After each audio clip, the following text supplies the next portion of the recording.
Good morning, everyone, and welcome to this awards ceremony for the European Innovation Council's Women Leadership Program. Today, we will be celebrating the achievements of 50 women leaders from all over Europe who have participated in this third cohort of the EIC Women Leadership Program. Let me first quickly introduce myself. My name is Ana Gumbau. I am a journalist and an event moderator based in Brussels. And I'll be guiding you in the next 90 minutes as the moderator of this awards ceremony. I strongly believe in the importance of supporting female leadership in research and innovation, so it means a lot to be joining you this morning and get inspired by your work. I'm sure you are all aware of the Women Leadership Program, or WLP, organized by EISMEA, the European Innovation Council and SMEs Executive Agency. It's a program that it's all about boosting the skills of women entrepreneurs, mainly those involved in EIC-funded projects, in addition to some from the community of the partner organization, the European Institute of Innovation and Technology, or for shorter, EIT. The Women Leadership Program offers customized activities to meet the specific needs of participants. We're talking all about training sessions, networking events, mentorship, and coaching opportunities, and to boost skills, from researching business ideas to negotiating or pitching to investors, all of which are crucial skills to thrive in this environment. So today we have a great program and a very exciting ceremony lined up for you. We are bringing in some incredible female leaders to discuss all about women in business. We will also hear some mentoring and coaching experiences from this concluding cohort of the Women's Leadership Program, in addition to learning the overall impact of the program into the lives of these 50 participants that took part in it by a representative of the European Innovation Council. I would like to invite you to celebrate these power women and their work throughout the event. Feel free to interact with us on the YouTube chat and share your views, your impressions, things that struck you on Twitter anytime using the hashtag EUEIC. It's the hashtag EUEIC. Now, to start with some interaction with you guys, I would like to kick off with a word cloud and to hear your thoughts on a question that we have prepared for you. Please go to menti.com and let us know in one word, what is your first thought when you hear leadership program? We will have it right now in the screen. There you are. So menti.com, you will see the code in the screen. And tell us in one word, what is your first thought when you hear leadership program? I'll give you 1 minute or so to input your views.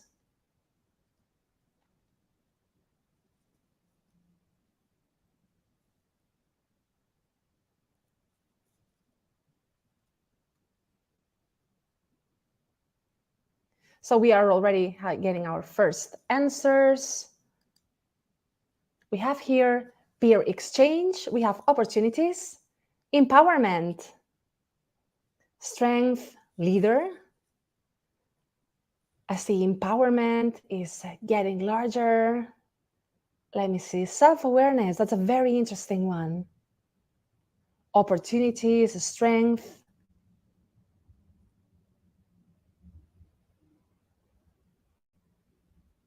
Just see, let's get a few more answers. I see a lot about opportunities, adaptability, inspiration, strength, growth. Let's just maybe try to get a couple more answers in.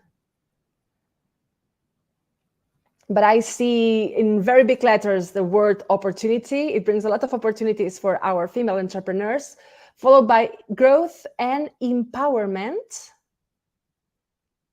Let's just get enabling. I like this one. I see a lot around collaboration, teams, empathy. I love this one. Let's just see. Recognition.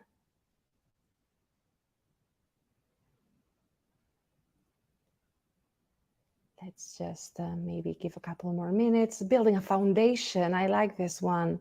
Courage, courageous. That goes a lot with the empowerment factor with that. Maybe just like give a couple more seconds then. All right, I think we can leave it here for now.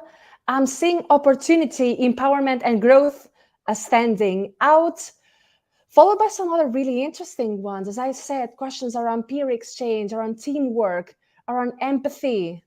I really like that. Again, enabling, acceleration, inspiration, courage.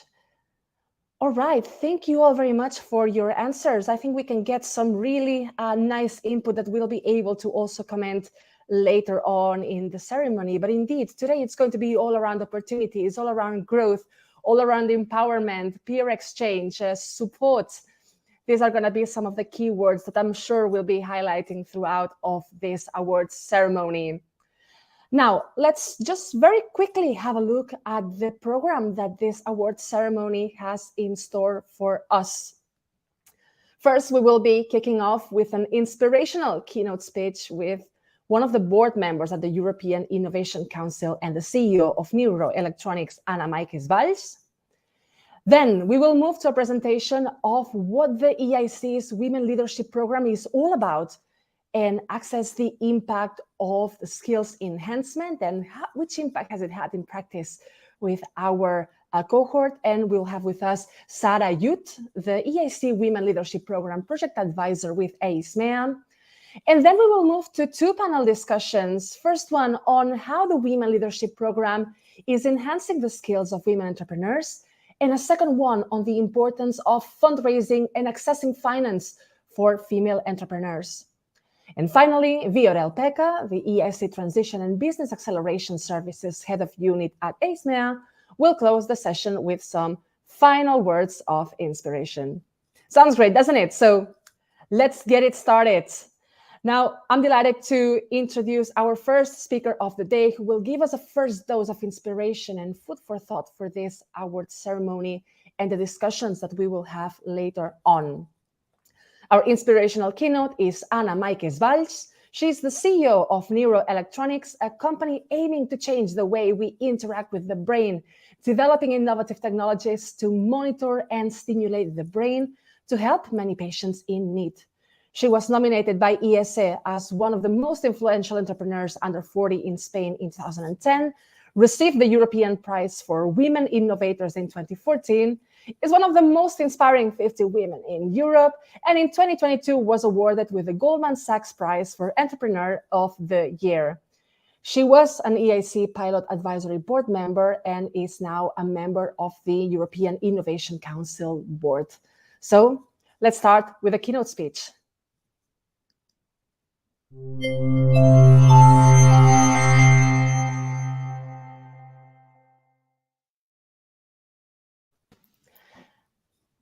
Anna Meikes, it's our absolute pleasure to have you in this award ceremony. The floor is yours.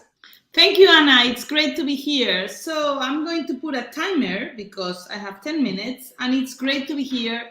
As Anna has mentioned, I'm a very proud Women Innovator awardee from the European Commission in 2014, and a member of the board. And one of the reasons to join the EIC board was to make sure that part of the good amount of money that it's saved for startups in Europe will go to the hands of women. So I couldn't be happier than being here. I have a few slides, and in the next 10 minutes, I'm going to tell you a little bit about my entrepreneurial story and some of the lessons that I have learned, so that maybe it helps and inspires some of you to move forward. So if you can pull up the slides, please.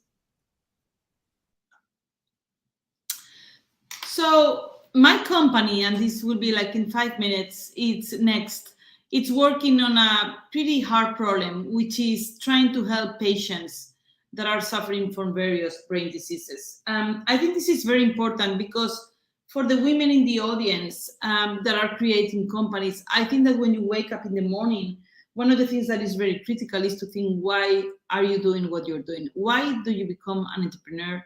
And if it is for the money, I don't think it's the right reason. So I think that most of the real entrepreneurs that I know, that I talk to, they have a vision of the world. They really need, they want to help people. They want to change something that they are not happy about. and they will work restless until they make it. Next. So from our point of view, in order to help all those millions of patients that are suffering today, we can rely on what we call the electric brain. So now that you're listening to me, your brain is really firing at a tremendous speed. We have 100 billion neurons in the brain, and they communicate both electrically and chemically. Next. So what we have developed at the company next, it's this device that you usually see me with, which is a non-invasive brain monitoring and brain stimulation device. Any of the electrodes that you see in here can either record your brain signals or stimulate the brain. So really send these very electrical small currents into the brain with the hope to really help the brain heal. Next. So if I would do a real-time demo next, right now in this video, you can see this is really the electrical activity that you would see if you would wear the cap. And in blue is less activity, in red is more activity, right? So what is beautiful is that we can sense how your brain is working and then inject electrical currents into the brain to excite or inhibit brain activity. Next. So as a few examples, the first indication that we are working on is epilepsy. So 1/3 of the patients that don't respond to medication are suffering seizures constantly, and the only alternative is surgery. Next. So after 10 days of stimulation, 20 minutes every day with the device that I just showed you, we really demonstrated to the FDA that we could reduce seizures almost by half, which is remarkable because let's remember this patient don't respond to medications and the alternative are surgery. Next, but we will not stop here. Our idea as entrepreneurs next is to work also in other diseases. We are also running clinical trial in depression, and we also hope to help patients. So what are some of the lessons that I have learned in taking, deep science, working in the brain is one of the hardest problems. For that, you need a lot of support, for example, for the European Commission on grants, on basic research. But I have learned that, of course, the team is very important. As you can see in this slide, we are almost 100 people, 40% are women. We have a bunch of engineers, physicists, mathematicians, a lot of people in the engineering disciplines. Next. And one of the things that is remarkable is, if you ask me what I have learned, is that one of the things that you can do as entrepreneurs is we didn't raise money on the day one. So in our case, what happened is that we decided that instead of going and do a fundraise like everyone next, that we could really sell our devices to an intermediate market, like the research market. So in this slide, you can see how from Barcelona, that is where the company was born, we started to sell the devices that I have shown you as a tool to many research centers out there.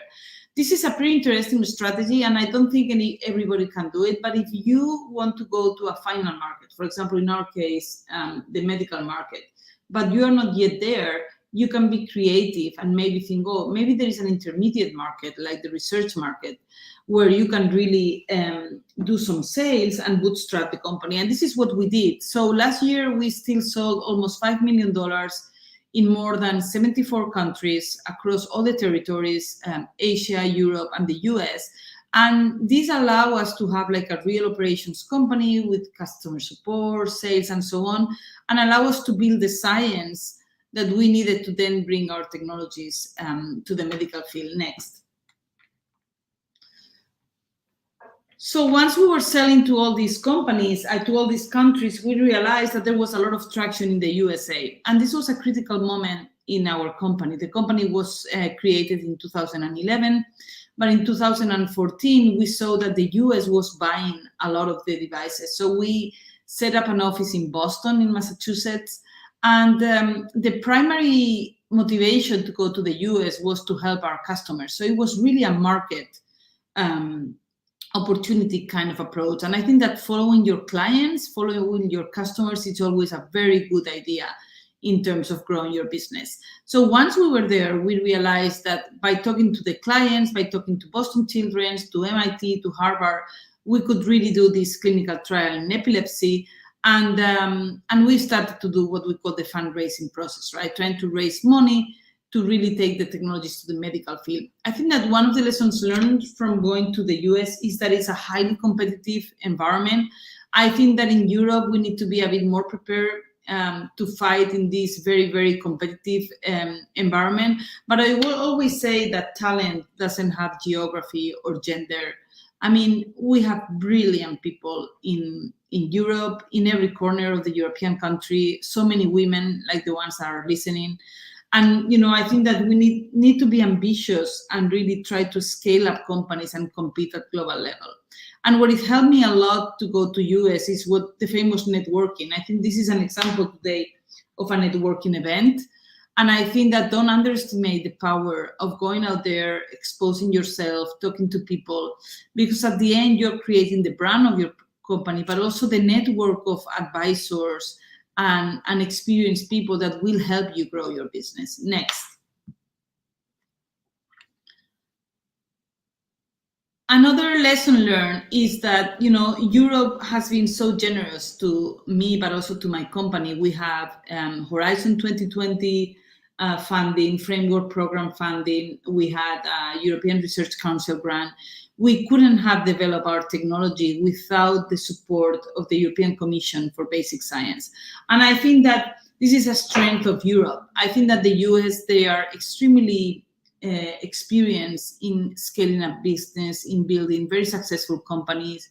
They are probably more risk takers, a little bit more open-minded. But I think that in Europe, what we have is I think, a very strong academic base. We are still the territory in the world that produces more research. I think that the challenge we have is how to turn that research into business, how to transform it in scalable business. And I think the opportunity for Europe is to keep on investing on deep tech, but also scaling up companies our way, what I would say the responsible way, right? So this is part of the conversations we really have the European Innovation Council, and let's keep on investing on deep tech, but let's make sure we choose the right topics and the right technologies to create, the new scale-up companies. Next.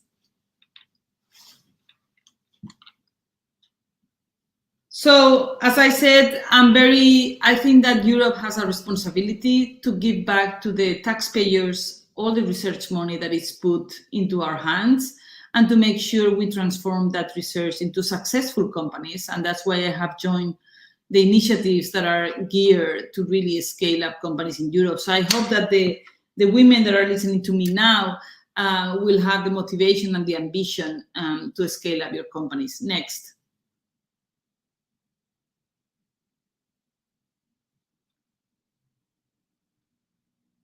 So still we are very far from USA and China in creating what we call unicorns or scale-up companies. Next.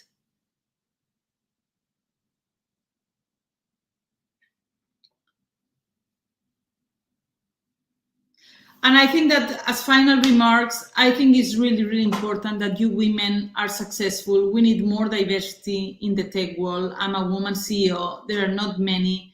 We need more of you. We need to show the world that the world is mixed between women, men, people of different sexual orientations and colors. And I think we have to be restless until we achieve more visibility, and that not everybody is a white man from the Silicon Valley creating the future. Next. So as closing remarks, I would just say that, when I came into the US, there was a lot of people telling me I wouldn't be raising money. It was going to be so hard as a woman. And I ended up raising 20 millions of Series A from US investors. So I think that, from the idea to the market is a very long, hard road. And it's hard to connect the dots as it was told, going forward. But I think that if you really work hard, if you listen to the people that surround you, and you get mentors and good advice, I think that at the end, you'll succeed. And I think that you have to carefully look at fundraising, regulatory, and reimbursement, especially for medical device technologies. But I think that there are alternatives to fundraising if you're having difficulties. And I think that grant money, especially from the European Commission, or bootstrapping, if you have a product that you can sell, can be great. When raising capital, start early, be prepared, identify your desired investors.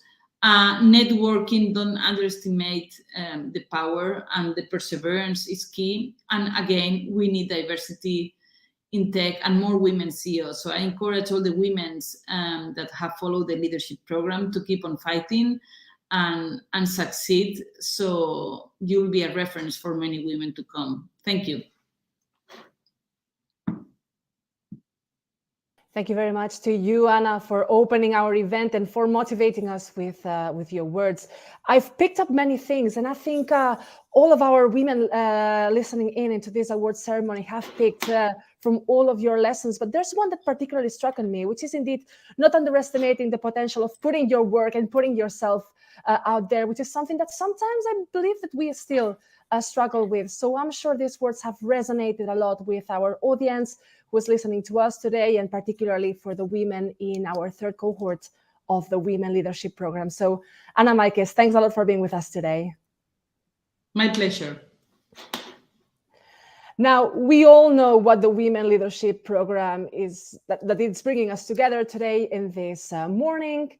But for those of you who are not necessarily insiders and who don't know so well what is this really all about, let's have a look at a video recorded during the launching event in Brussels before we welcome Sarah Youth, who will be joining us to present the program, its main activities, and the results of the cohort. So let's go on with the video.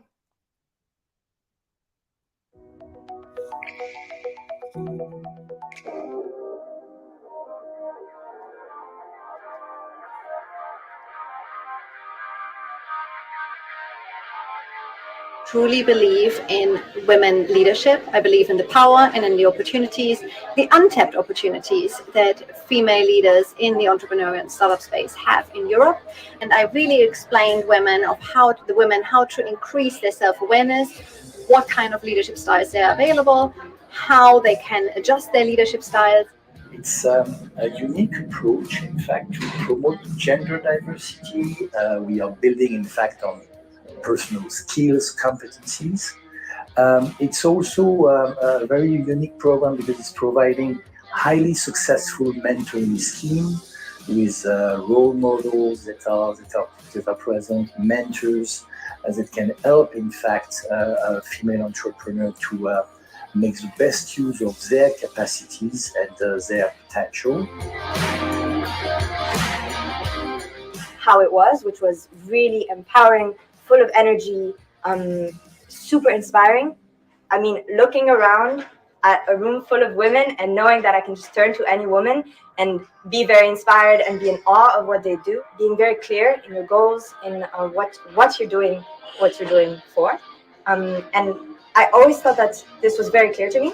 And then I got the opportunity to actually write it down, and I was like, oh, this is so good to actually just take a step back and realize why I'm doing all of this for. What we learned here was very, very interesting. We had courses on strategic partnerships and on negotiation. And since we are commercializing the technology through partnership, this will be very, very useful. And next to that, we are raising 10 million. So again, the negotiation skills will be very useful.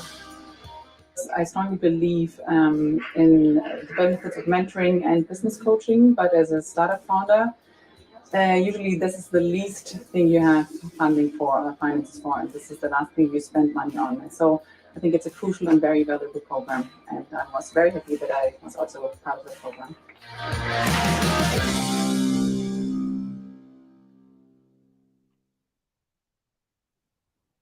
All right, it seems like this was a lot of fun, and actually a few of the faces we have seen in the program, we're going to have them here on our virtual stage to introduce us to the program and to understand better what's all been really about, how it has transformed the lives of the women leaders that have taken part in it. I would like to welcome on our online stage Sarah Youth to tell us more about it.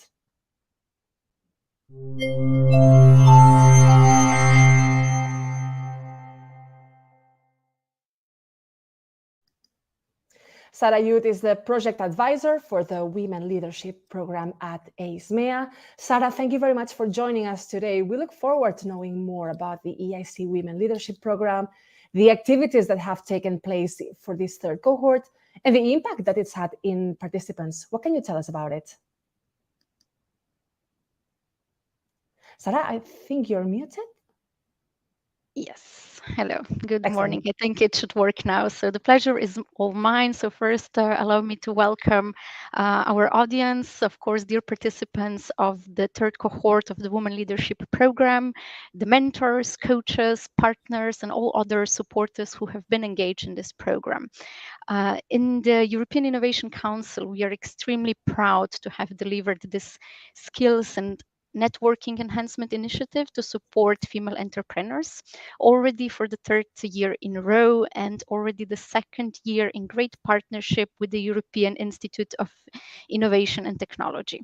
So the program has so far engaged more than 180 researchers and entrepreneurs, making sure that gender diversity in innovation ecosystem becomes reality and not only a far-reaching policy objectives.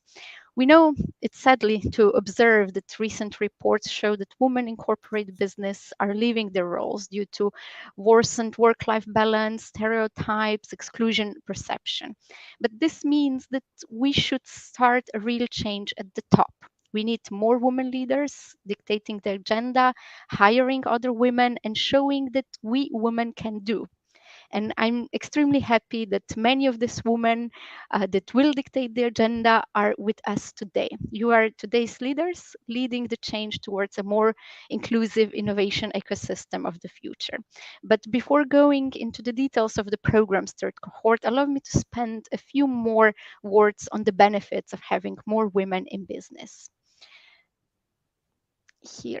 Research shows that women-led companies on average perform better in the long run. Women-funded businesses ultimately deliver higher revenues per investment compared to men-founded businesses.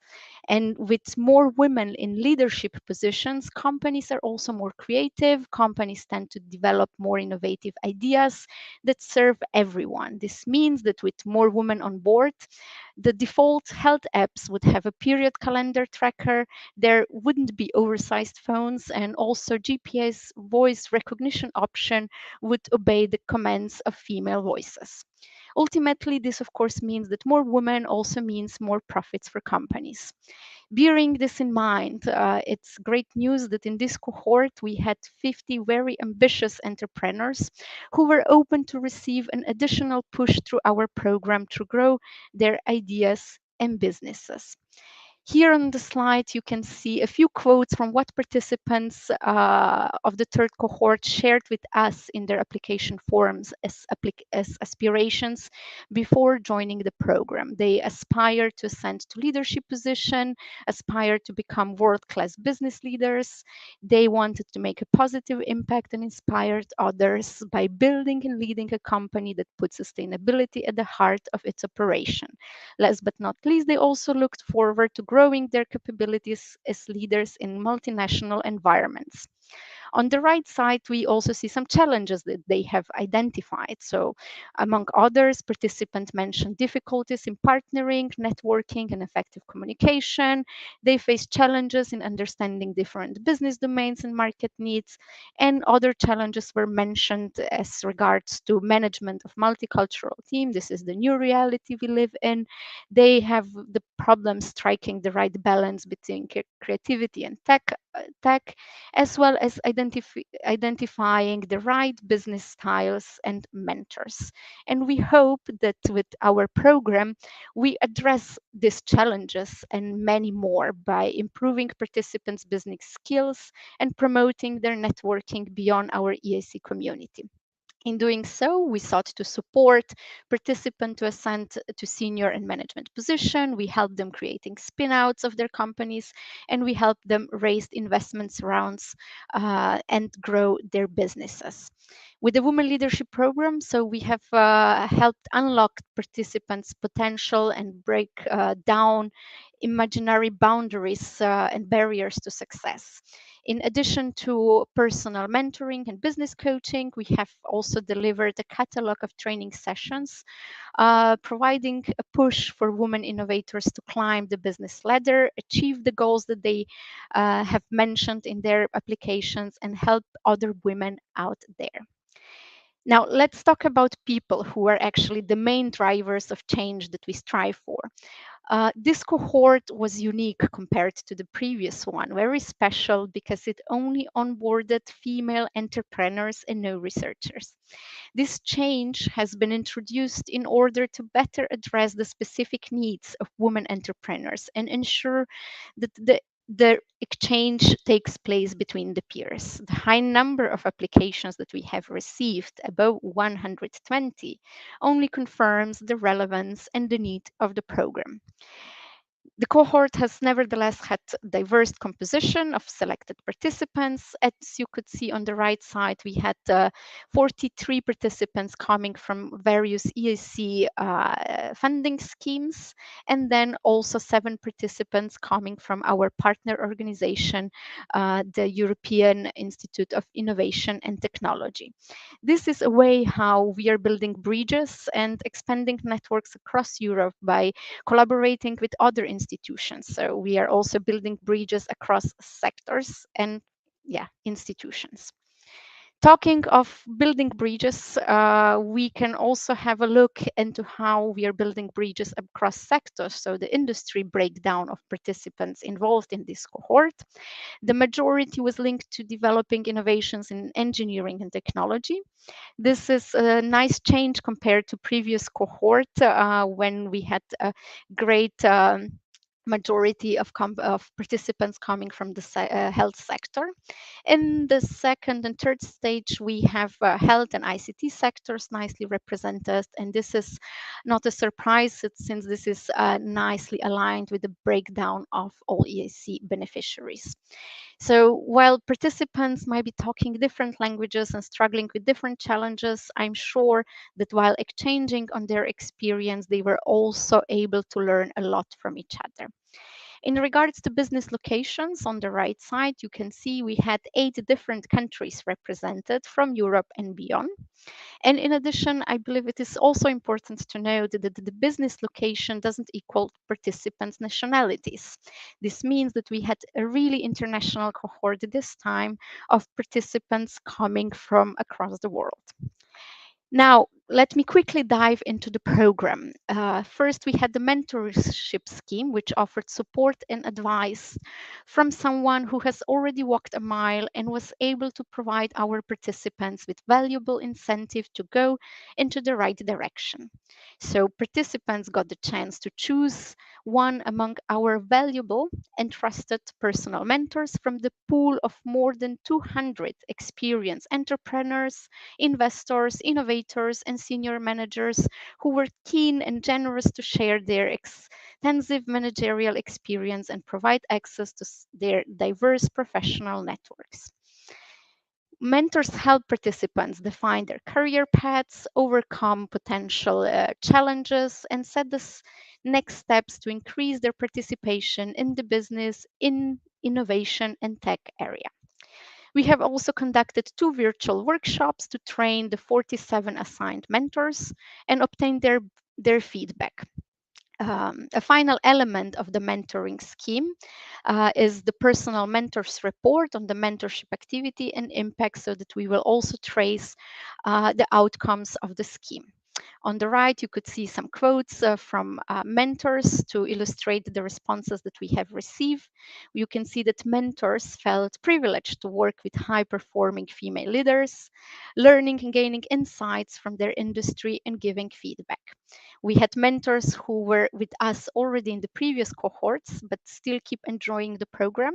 And we also have first-time mentors that mentioning that it was a deeply joyful learning experience being a mentor in our scheme, that this has provided them with an opportunity to see how a mentee was shaping her start as a CEO and biotech founder. It is here important to mention that all our mentors were engaged in the program on a pro bono basis. So for this, really great thanks and gratitude from the EIC to support this scheme and our participants.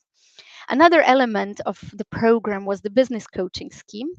Participants whose companies haven't yet benefited from business coaching started their journey with a business coach who is helping them to explore the potential of their business, innovation, and improve their business plan. The participants were able to choose from a pool of more than 350 EIC business coaches with diverse backgrounds and extensive experience in coaching. So far, 33 participants have been matched. The coaching is one of the program's component that runs beyond the conclusion of the program. So the matched pairs have time until mid-August to conclude their coaching activity. So to keep you informed on all services offered in the program, I want to quickly go through the trainings catalog. As you could see, we have concluded the delivery of 8 trainings in addition to the initial kick-off call with all participants. The trainings were delivered on various topics such as leadership, negotiation, pitching skills. Special mention should go to the in-person training session that we had in Brussels on 20th and 21st of April. It was the first in-person meeting since the launch of the program, and we only received very positive feedback. The gathering helped us create a sense of community and induce participants to share their challenges, solutions, and stories. All the remaining trainings and events took place online. And now coming to the results. As you could see in the impact assessment on the next slide, we asked our participants to reflect on their progress on the 8 specific skills addressed during the program. In the graph, in the red line represents how participants assess their skills before the program, and the purple outer line shows how they perceived increase of their skills on scale from 0 to 10 after the program. I'm happy to observe that the program made the greatest impact in very relevant areas, such as partner scouting, negotiation, leadership, and board management, all of them increasing for more than 1.8 points, or in relative terms, participants increased their skills in these areas for more than 35%. These are great numbers for the program, and we are very happy to know that this is how the participants see themselves after attending the offered services. On the right side, you can see some feedback received from participants. They found the sessions very useful. The sessions provided them with new insight and reminding them of the major leadership factors. Another participant would benefit from all aspects of the program for a long time. This is great news. Then Women Leadership Program helped another participant building her confidence as a leader. This is extremely important. And yet another participant realized that she's not alone, but backed by the European Innovation Council. I would only like to echo this. We remain committed to support female entrepreneurs with various initiatives. One of the final elements of the program, ensuring that our participants do not feel alone anymore, is the EIC Women Leadership Program Alumni Group on the EIC community platform. It's a virtual platform that will enable continued networking among participants and sharing of relevant news, projects, initiatives, and most importantly, peer-to-peer support. I invite all participants to join and be active in the community, and I very much look forward to stay engaged with most of you through this group. And here the final words. On behalf of the European Innovation Council, I would like to express our strong gratitude to the 50 female entrepreneurs who trusted us and who joined the cohort and followed the journey of services we designed for them with a high rate of engagement, dedication, and commitment. Thank you all for joining our in-person session in Brussels. This was another level of effort, and for being active members of our EIC community. We are looking forward to future collaborations with you and see your successes both in the personal and professional scenarios. And all of the high quality services we delivered in this program and this cohort would not be possible, of course, without the expert contribution we received from our trainers, our speakers, experts, business coaches, as well as personal mentors.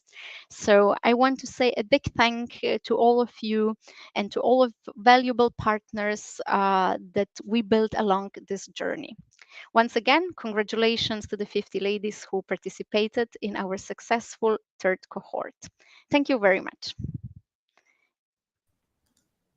Thank you very much, Sarah, for introducing us to these interesting findings. I mean, it seems like a really exciting journey that the 50 women that have taken part in this cohort of the Women Leadership Program have been into. Because now we're going to be hearing from different voices that have been involved in the program, from trainers, coaches, mentors, and even participants themselves. We're going to be starting with the first panel discussion called Enhancing Skills with the Women Leadership Program.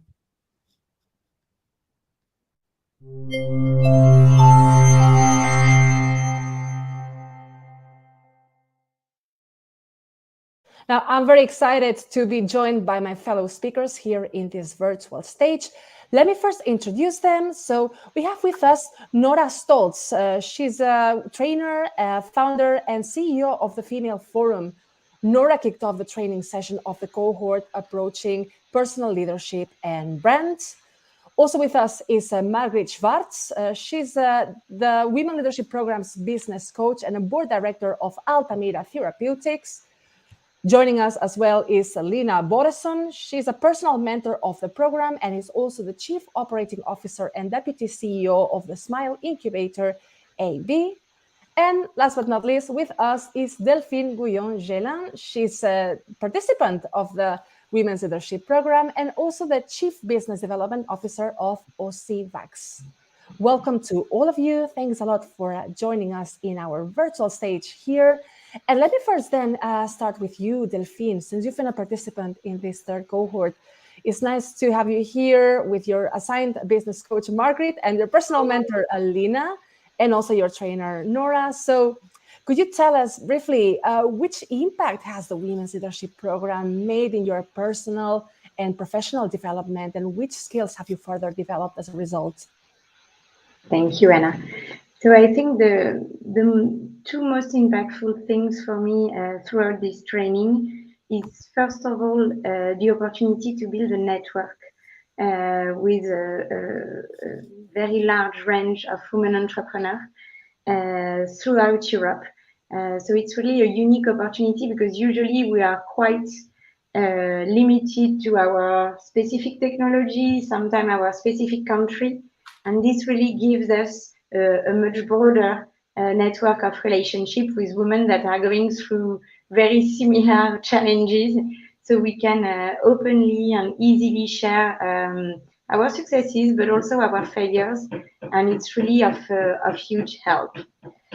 And the second thing I think is that you gave the opportunity to meet senior women that have done what we've done prior to us, that are very aspirational, with whom we can also share a lot of things, our challenges, and really it's very important because in order to project ourselves in these roles, we need role models. So thank you to Lina, thank you to Margriet, to Nora, but also to all the other women that supported us in this program. Mm-hmm. Thank you, Delphine, for sharing these key learnings and experiences and highlights with us. Now I would like to turn to Nora, because you have kicked off the trainings during the in-person launching event in Brussels. We've even seen you in the video in action. If you could highlight, what are some strengths of the women in this cohort that impressed you the most? What has it been like in practice to be training them? Thank you so much, Anna, for having me. To everyone, it is such an honor, and of course, always cringeworthy to see yourself on the screen, right? So some of you will realize how I felt when suddenly I was listening to myself on the screen earlier in the video. So first of all, it is an incredible honor, and as Delphine said, what the European Innovation Council is doing and bringing 50 outstanding, very diverse, different people from different sectors, different skills, different backgrounds together is unbelievable. So it was very special to connect with them, to help them find common ground. I'm a very strong believer that when people open up, they find common ground, they can build trust, and where there is trust, they can build better collaboration. As we all know, in the climate crisis, in all the big projects that we really have to tackle to save the world and humankind and everything, we rely on better collaboration. It's an inherently female trait, I believe, and this was so magical to see these women gel, come together, and they were not to be stopped. It was incredible. It was really beautiful to see. I can feel the energy already in this virtual room. Thank you very much, Nora. Now, Margaret, as a business coach yourself, could you share with us what have been some of the general themes, call it challenges, obstacles that the participants in this Women Leadership Program cohort have been seeking coaching and guidance for? What are, sort of like main themes, these key questions they want to look up for? Yeah, happy to do that. So first of all, thank you for the opportunity to participate here.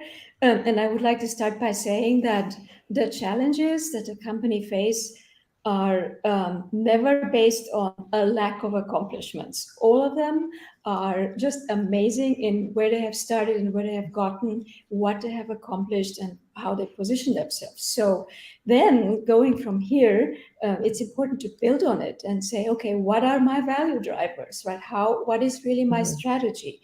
How do I position myself in this space?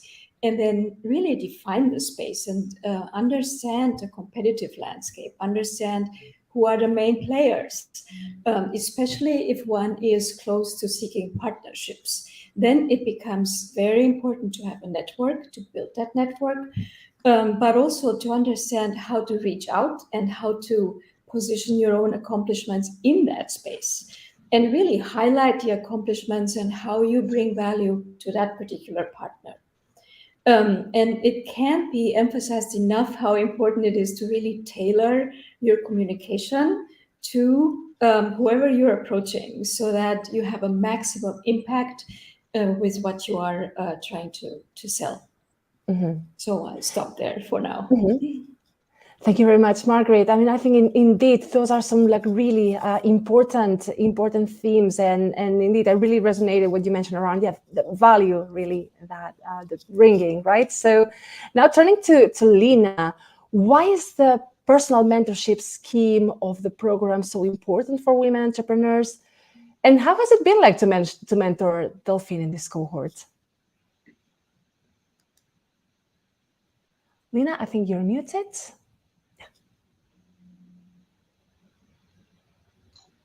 There we go. Huh? Okay, thank you, Anna. Well, I believe that any entrepreneur, male or female, benefits from having an ally and a speaking partner with whom she can discuss one's thoughts, ideas, concerns. And from my experience, this is often about self-confidence. So having a second opinion from someone she trusts and whom she can rely, having her interests at heart, is invaluable. And in particular, when she's approaching new arenas and contexts where she can benefit from and leverage someone else's experience and thereby accelerate the process. And when it comes to Delphine, well, from my perspective, the mentorship relation and interactions with Delphine has been a perfect match. I felt that the chemistry was immediate and we've been on the same frequency from the start. For me, it has been rewarding to share my experience with someone that this resonates with so well and who can apply it immediately. And in many ways, I've been able to confirm my tactile knowledge. And also, we had a lot of fun and a lot of laughter, which usually also a flavor to it. Excellent. Thank you very much, Lina. Now, well, back to Delphine. By being mentored by Lina, by being coached by Margaret, by being trained by Nora, what are some of the challenges that participating in this cohort of the Women's Leadership Program has helped you overcome in your business, or equipped you with the necessary skills to be addressing these challenges? What can you tell us about that? Yeah, I think the key thing I take from this training is really the ability to project myself, and in two ways. With Lina, we really worked on the next stages, and she helped me to project myself in the next stages, where I could see myself in few years from now, and how I feel with that, the thing I am comfortable with or not comfortable with. And it's a very useful exercise to really identify what I like and what I want. And I think we do not often take the time to do such exercise because we're deep into our daily priorities. And so projecting yourself into your future you was really useful. And with Margaret, she also helped me to project myself, but outside of my company.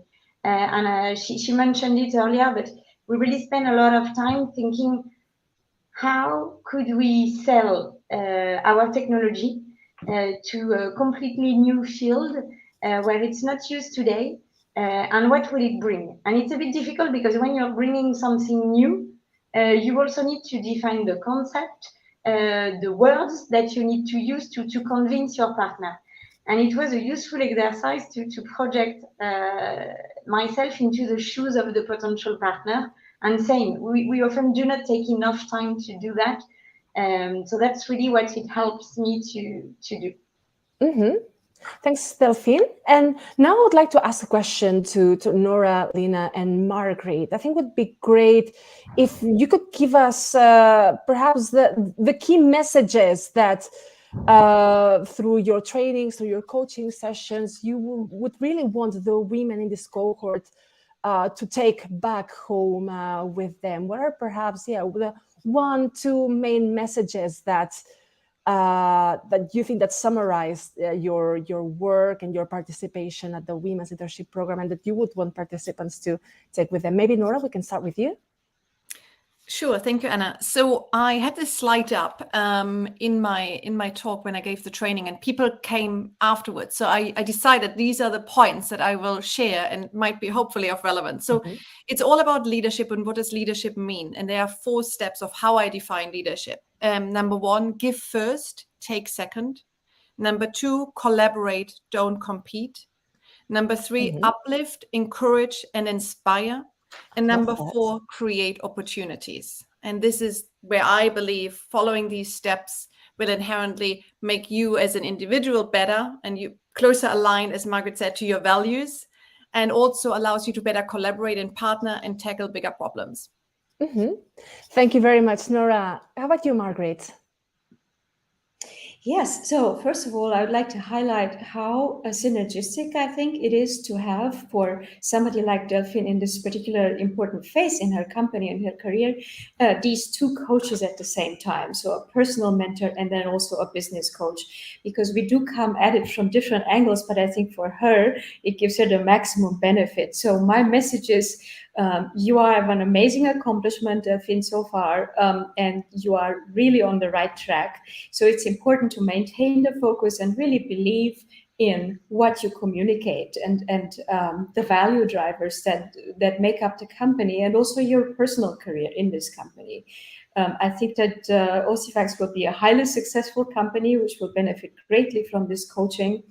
And we are, I think, on the right track to really crystallizing the differentiating points and I think this is really important. And we do that sometimes through role play and say, okay, convince me, is this really the main value driver of what you are saying? And then we crystallize it a little bit and we improve it a little bit more. And so every time it gets a little bit refined until it is perfect, the perfect pitch. So that is my summary of the work so far. Thank you very much, Margaret. And Lina? Well, I would say believe in and be yourself. know your space, and try to be able to bridge strategy, tactics, and execution. And strategy is useless if it isn't implemented. So in the end, it drills down to the people. So embrace the leadership and lean forward, and with strong motivation, persistency, and a sense of urgency that definitely Delphine has, and without losing sight of the bigger picture, that is also very crucial. Thank you very much, Lina. And now, if I can ask a final question to all of you very briefly. If you would have to summarize what it's like to have participated at the Women Leadership Program, or to be a part of the Women Leadership Program, in one word and in one feeling, what do you think it would be? Who would want to start? I think maybe, I said maybe Nora has a word, or Margaret, maybe? My word is rewarding, really rewarding, including for myself, because you always learn something new, and it's just very satisfying to see progress and engagement. Thanks, Margaret. Wow. Who would like to go next? Maybe Nora? For me, very simply, it would just be highlight. It's been such Excellent. a highlight for me, and I can't wait to see what the 50 women are up to next. Rewarding, a highlight. How about you, Delphine? How would you summarize being a participant? Growing. Growing. I love that. And last but not least, Lina? Well, I can just copy the other ones, but I will add, it's been very, very fun. So rewarding, growing, fun, and a highlight. Well, this has been a wonderful first roundtable, and I'm sure that there's a lot of inspiration that our viewers will take with them. So thank you very much to Delphine, to Nora, to Lina, and to Margaret for having shared their thoughts, their experiences, their views with us, as well as some practical tips. So thanks a lot for having been with us in this first panel of the day. Because now we are moving to our second roundtable of the day, this time on the topic of financing and fundraising. Some fundraising experts will be discussing how women leaders can prepare themselves to seek funding for their ideas and how you already have what it takes. Let's get it started.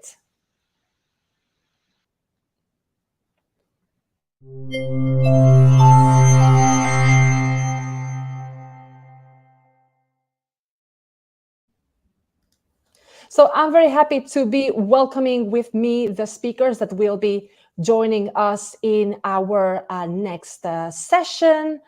I have with me Mathieu Carenzo. He's a trainer at the Women's Leadership Program for Pitching, an entrepreneurship lecturer at EIC, and a business angel. Also with us is Veronica Oudova, an alumna of the Women's Leadership Program, an EIC ambassador, but also the CEO and co-founder of S Biomedic. And then also with us is Imen Maharzi. She is a senior advisor at Indefi Sustainable Finance. So welcome to all of you in this second panel discussion.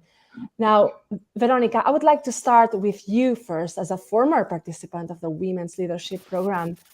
Can you share with us how was your experience like?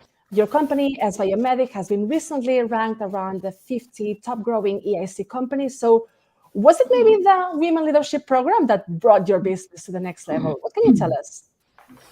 Yeah, hello everyone, and thank you, Anna. A good question. In short, yes, definitely, in part. We participated in the cohort in 2021 in the Women Leadership Program, and for us it was relatively at the later stage with S Biomedic. So we have started as Biomedic in 2014, and since then we went through already a number of accelerator programs and incubator programs and pitches and competitions and so on. And because I really enjoyed the previous experience, I was really keen to be part of the program. And for me, it was a really good experience in terms of I was in 2021 preparing for fundraising that we were aiming for Series B in 2022. And so I focused in that program to find coaches and mentors to basically help and guide in that direction, to look at the business case, at the fundraising business case. And we made the fundraising case much more investor friendly and talking the investor language, and also much more confident for me. And unfortunately, not unfortunately, but ultimately it actually did not lead to a fundraising because in the middle of a process, we got a great opportunity for an acquisition. So we ultimately went through an acquisition at the end of the last year. But the whole experience, the exposure to and discussions with the mentor and with the coach helped me to basically build that puzzle to come to the exit that happened a few months ago. Excellent. Seems like a very exciting journey indeed, since you took part at the Women Leadership Program, Veronica. Imen, I would like to turn now to you, because if we see the case of Veronica and S Biomedic, this is one of these examples of women-led businesses, and we are seeing much more support to women-led businesses, and it's changing in a way the trend of women underrepresentation in entrepreneurial circles. And if we look at the investment ecosystem, it seems that it's changing, right? We see more women, more gender-aware investors and funds. For instance, we're seeing also the EIC Accelerator Program. It has its 50% threshold of female-led companies that they are invited to the interview stage. So how do you see these opportunities and this changing landscape? And how do you advise our entrepreneurs to seize these opportunities? Thank you, Anna, for the question, and thank you, everybody, for having me on this panel.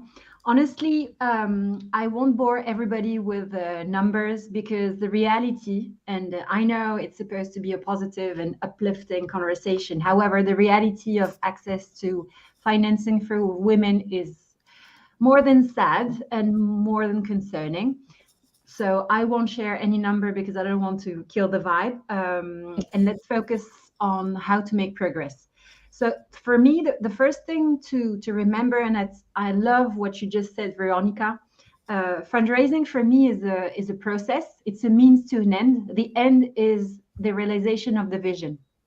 So you can take the first steps towards fundraising as a way to get resources, to get more money, to develop your ideas, to develop your project. But if maybe you're in the middle of this process and you finally realize that maybe there's another way, I believe that there is a very strong importance of being close at each and every step of the way to your vision. So that would be my first remark. The second one, honestly, there are so many emerging managers, emerging VCs, flourishing all around Europe at the moment, with very specialized niche, especially in the climate tech, in the health tech, in the niche and impactful sectors.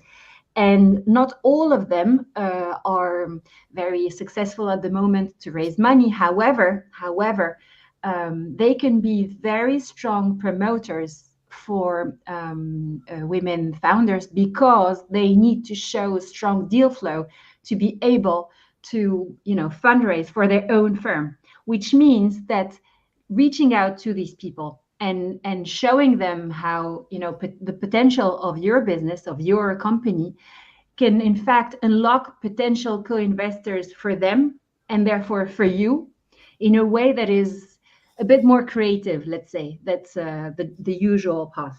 And my last remark is that, honestly, until very recently, the fact that so many women founders are not confused by ambition as a pipe dream, but really as a strong vision, and not overselling and underperforming. And until very recently, it was seen as a big problem in the VC world. Well, reality check is here for everybody. And so I would totally advise the women listening to us to build on these strengths and build on their execution capacities. And again, fundraising is a process. So to unlock the next step, to show that you're able to execute whatever you're promising, for me, is becoming an even more strength now than it was before. Thank you. Thank you very much, Imen. I think we're all taking the message of building indeed upon our strengths, and the landscape is changing. There's still a long way to go. Yeah. Sometimes I struggle to believe that we are still talking about the funding gap for women entrepreneurs, but hopefully we are more and more bridging that gap. Now I'd like to turn to Mathieu, because you delivered a training on pitching, which is a must-have and a precondition for every company's growth, equaling the acquisition of partners, funds, customers alike.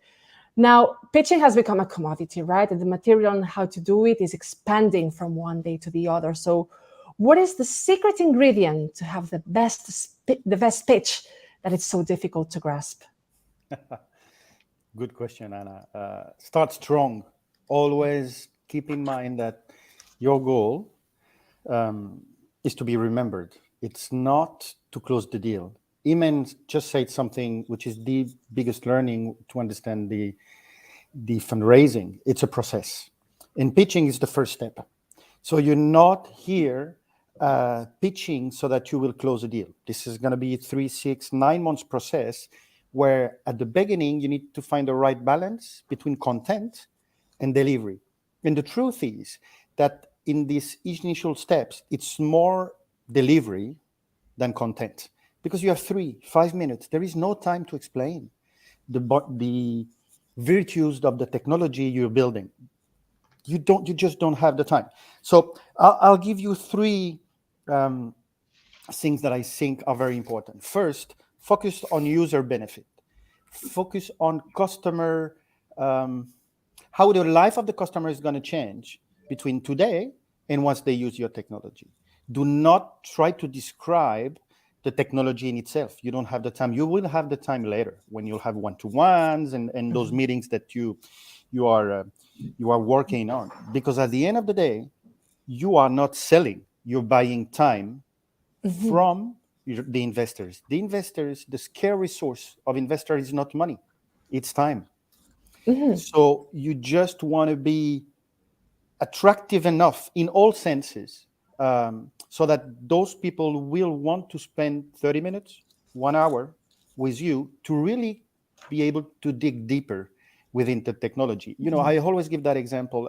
I give speech all over the world, and I have a rule with my daughter. She's 17. I call her at breakfast time before I do my pitches. And sometimes, well, you know, I'm a 48 years old father talking with a 17 years old daughter. So we don't get along very well all the time. So sometimes we just fight. And then 30 minutes later, I have to do my pitch. I have to talk to an audience of 200, 300 people. It's not their problem, it's mine. I have to be there. I have to be smiling. And I need to have them wanting to know more about what I am saying. So this is our responsibility as entrepreneurs in a marketplace where there is less money available than money needed to adapt ourselves to their rules. So I'll end up with 2 comments. First, fundraising it's a job in itself. So practice. You're going to be every time better.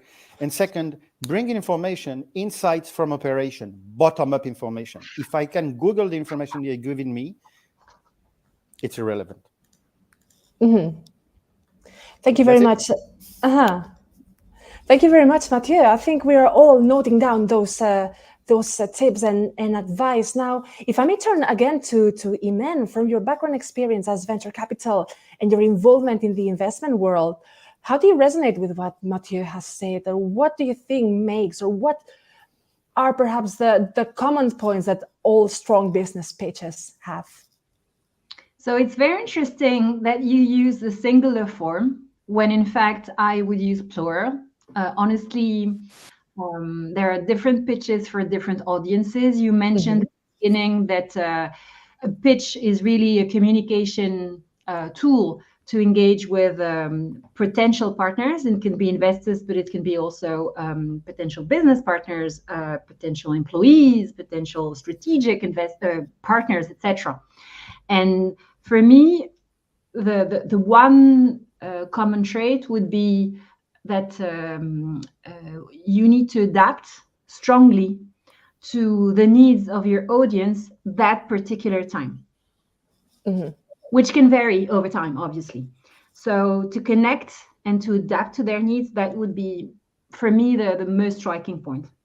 I think it can be conveyed through different forms, but honestly, the best pitches ever that I saw were the ones where entrepreneurs would let me feel that I really wanted to be part of their journey as a mentor, as an investor, as potential connector to a portfolio company I would have, or to someone I would know. So let them feel, as your audience, that you're really an opportunity for them now, which means to be able to convey why it matters to take interest in you and your team and your project now. For me, that's the most important. Because again, as Mathieu said, you're not closing any deal at the end of a 3 to 5 or even 10-minute pitch. However, you can start and catch people's attention to get support and partners, which can be, you can get network from investors. Investors can provide many other things, not only money, even if they don't invest in you, because now they may not have enough money at this very moment when you're exactly fundraising right now. But if they're really into your project, they can open doors for you. So never, please never underestimate the power of the audience's network, and build on it, really. Interesting. Veronica, as an entrepreneur yourself, how have you approached the pitching? How has it been like for you? What are some perhaps some tips and tricks that you have learned on the way? Yeah, I had to smile when Matthew was talking, because basically the 3 points that he listed that are on my list as well when I was preparing for this panel. So I will repeat a little bit what has been already said, but maybe I think you took good notes of his pitching lessons, right? Exactly. No, but it has been, I can confirm it. So from our point of view, and I never met Matthew before, so disclaimer. So I think a lot about to get the story right, and there I think Emmanuel mentioned it as well. It's for us was a lot to find the emotional connection to the investor in a way, to capture attention, because indeed you're not selling on the first meeting, not even on the second or third, but getting to be remembered and being exposed then to the network of the one investor. Maybe he mentioned it somewhere else if he remembers you or she. I think that's very helpful. What we did there, it was not part of this program, it was a part of different program. I got a coach from the US, where I would still say that the startups in the US are stronger in telling the story, in building it up in terms of the emotional connection and so on. So I think that really one thing where, regardless if female or male here in Europe, I think we still getting there to be at that level. Second point, practice. As Matthew said, so a lot going through and telling the story again, because then it appears much more confident, much more, the message is much easier, much cleaner, because are obviously not experts always in our businesses, right? They do not understand the technology, they do not understand always the problem in depth. And so if the message is easy, simple, confident, I think that helps a lot. And then the third one was persistency. So there, basically, for me, I think it's easy to be rejected 5 times. It's much harder if you get rejected 50 times.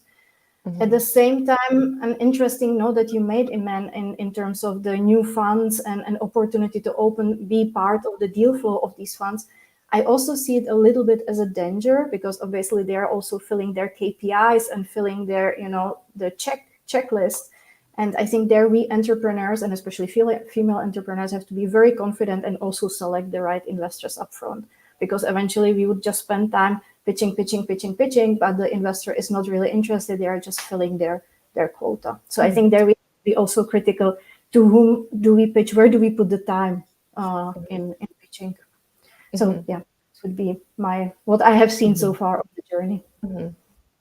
It's clear then that fundraising is really a process, as we have already mentioned before, but not all entrepreneurs might necessarily like or enjoy this process. And back to Mathieu now, I remember that you mentioned in our preparatory call that an entrepreneur must like pitching. Is it possible to get used to it and to learn to like it? How should entrepreneurs approach this task? What do you think?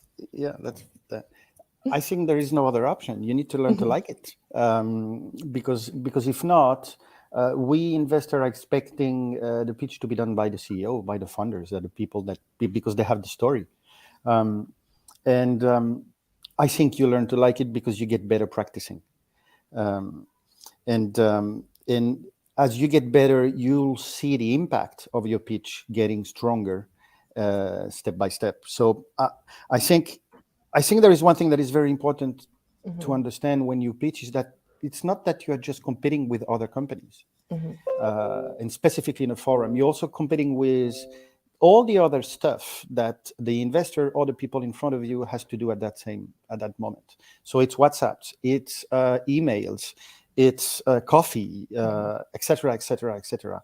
And that's why you need to be strong and you need to be very effective in your pitch, because you have 30 seconds to make the impacts, and you will make sure people will listen to you 1, 2, 3 minutes if you're strong in the first 30 seconds, or you take the risk that people will take that opportunity to do something else. So that's a very important point when it comes to understand how important it is for you to work on it and make the impact. When it comes to an additional tip that makes the difference, and it's related to what Veronica just commented, this is the rule of the minimum common denominator. When you want to explain the value proposition, you can explain it on a macro level, but we don't relate. The audience don't relate to big numbers, but we do relate to people's story. So you need to describe what really happens, how people struggles, and how you can help them solve that issue. We relate to storytelling of people, not to macro number. And this is a big effort to really build that storytelling. Related to that, there's a question I would like to ask to all of you as well, which already Veronica hinted a little bit, which is that when we pitch to investors or to other businesses, there's always the risk of rejection, right? The risk is always there, and this might be stopping a lot of us, right? That we might have this fear of rejection, or there's a point that we just need to take it all with us. We effectively, our idea gets rejected by a certain investor, and we need to cope with that in some way. Is there any tip that maybe you would like to share with our female entrepreneurs on how to address that, the fear of rejection or accepting rejection itself? What can you tell us about that? Well, I can take that if you want. I mean, get over it. It's a top of the funnel play. I really believe it's a top of the funnel play. And with the comment of Veronica, you should not go to every investor on earth. You should list it. But then, if it's a 5% transformation rate between first contact and closing a deal, if you talk to 100, you will have 5 investors. If you talk to 10, you may have 0. So I really believe that working on the ability to take the no's and don't make it personally, but just understand the motivations of the audience is definitely one of the big points that make you successful. Definitely. If I may add a comment, yes. It's interesting because honestly, the question of rejection is a highly personal topic. And I don't know if we can really get over it in the time frame when you need to do fundraising, because you're overwhelmed by so many emotions when you're an entrepreneur and ups and downs. It's difficult. It's challenging. It's taxing on a personal level. However, maybe I may suggest that we reframe it. So it's not a rejection. It's an opportunity for entrepreneurs to get a conversation and a first feedback, and to transform it, and in fact always get something out of it, out of a pitching session, if you like, or a first fundraising conversation, is to always be prepared to make an ask. So in fact, the pitch is how you get to the attention, and then always have an ask. so that at the end, when investors are not exactly interested, but they're polite, they're like, oh, let me know how I can help you, which is a polite way to say no, generally. So I suggest people keep a list of your very important asks ready, even on your phone, and have it around you, so that when people say, oh, let me know how I can help, well, yes, you could help me with this. So that at the end of every single interaction, every single meeting, you get something. Maybe the even a feedback on the way you framed your ask. Even if it wasn't clear the first time, at least the second time, you will be able to rephrase it, and therefore you will win no matter what.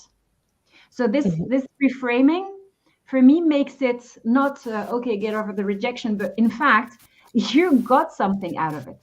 So you won in any case. But again, because it's a process, it never stops. It never stops. Thanks, Iman. I remember hearing once that rejection at the end of the day is redirection. So it might be taking you to other paths. Last but not least, Veronica, what can you tell us about that? How have you approached your journey? Yeah, I think there is a bit of truth in both, in terms of you eventually have to get over it, because Iman, what you say, it's true. Good investors, they can be really helpful in terms of giving you constructive feedback and maybe giving you guidance or connecting you. But still, there is really a number of investors who really just go through the pitch and say, out of focus, out of state, and so on. So I think you have to get used to the rejection, and there, for me, for example, it's frustrating. I mean, there is no way around. It is frustrating, and it's okay if you do 5, you can go over it, but 50, 75, 100, it's a lot. And I think the programs like here, the Women Leadership Program, where you connect with your network, with your peers, with someone who is not a stakeholder, who you can simply complain, you can exchange the frustration, you can, together exchange this pain. That was very helpful for me. So being part of the peer-to-peer groups and other entrepreneurs and exchanging that, ventilating that part of frustration, that helped me a lot to navigate through this long process.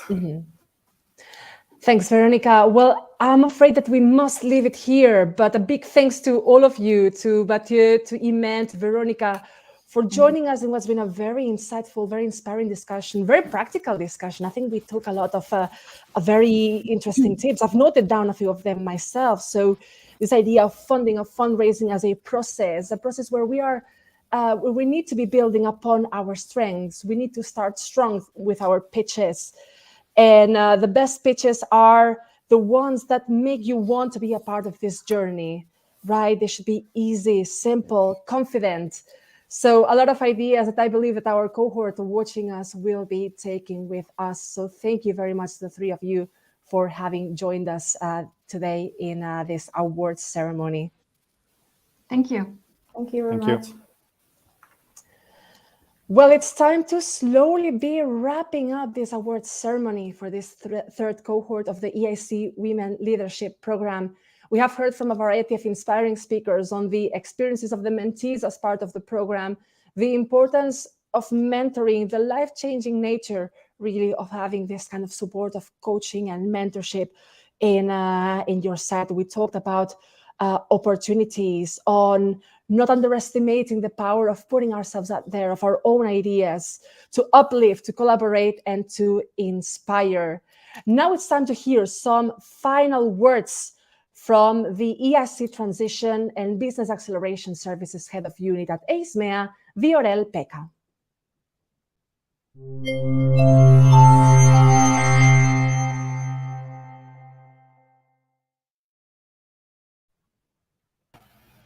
I have Viorel with me. Hello, Viorel. Hello, and Anna. Welcome to our award ceremony. The floor is yours. Thank you very much, Anna. Dear participants, dear mentor, coaches, trainers, and all others who are following us today. We are closing our third cohort of the Women Leadership Program today. Are we sad or are we happy?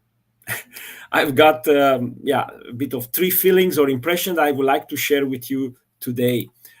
First, on behalf of EISMEA and the team, I feel extremely proud of the work done under this cohort. The cohort has built a community of 50 entrepreneurs from all across Europe and different sectors. You shared your challenges, made progress together, and even became friends. I do hope the community will remain active beyond the program and keeps providing you with access to supportive peers and potential partners. The cohort has linked participants with personal mentors and business coaches. Speaking also from my experience, I know how valuable a personal advice for somebody that has been already there and could build your confidence and to overcome challenges and of course with the goal to accelerate your business. Last but not least, the cohort has boosted your entrepreneurial skills, and I hope it gave you a bit of extra push to bring also the business to the next level. For this reason, it is actually you, dear participants, mentors, and coaches, who should be proud of your achievement and work and effort that you put into this activity. Only thanks to your openness, dedication, and again, effort and time, the program achieve to add value and support you better. The preceding discussion made me confident that we are indeed on the right path. But why? Understanding the different experience women have in the tech world, ISMEA has put in place a number of instruments to support you in your tech and innovation journey. The 3 cohorts of the Women Leadership Program, of WLP as we like to call it, have so far supported more than 180 both researchers and entrepreneurs. As you may know, we are building upon this experience and preparing new cohorts. And I think, as was mentioned in I think at the lunch, we say that almost each cohort is like a new project because we are learning from the previous ones. Also, we have a dedicated Women Tech EU schemes where we provided and are providing early stage funding to more or less the same number of female founders and leaders, and a new call for application will be launched towards the end of this year. We are also slowly but steadily increasing the share of women-led companies funded by EIC. Almost 1/4 of the EIC Pathfinder projects are led by women, and almost 1/3 of companies funded under the EIC Accelerator cutoff in March are women-led. This is, on one hand, far from the objectives, but definitely way better than the overall balance in the innovation ecosystem, and is increasing almost like from cutoff to cutoff. I'm also optimistic about the future because we are not alone in this endeavor. I think it's really important to have a team approach. Through European Prize for Women Innovators, we have, since 2011, awarded more than 30 inspiring women leaders in innovation who are real role models, helping us, and I hope you, to spread success story of women innovators. One of them, Anna Mike Walls, has certainly inspired you today. We are also joining forces with great partners like the European Institute of Innovation and Technology, EIT. Allow me to use this opportunity to stress the importance of collaboration at European level. And in particular, in my unit, we started very early, several initiatives, and then concentrated on the one that works. And I would say WLP is the number one that in terms of collaboration. Only by building bridges, participants can broaden their networks, while the institution focus on their resources, share knowledge and good practices, and I would dare to say achieve synergies. Last but not least, I'm optimistic because we have a great community of women entrepreneurs and supporters like you are. In ISMEA, I know that we'll continue empowering women entrepreneurs, but this is a team effort. We count on you to aim higher and also work together with us. Thank you for trusting us, and I hope to meet you again in our activity to support the EIC company and actually to support innovation in Europe more broadly. Good luck, and thank you very much. Thank you very much to Viorel-Pekka for these concluding words in this award ceremony. Viorel, you've mentioned that every cohort is a new project, is a new journey. And well, the women watching us in the YouTube channel could be part of the next journey. Because before we say our goodbyes, I want to personally invite each and every one of you to stay connected with the EIC community website.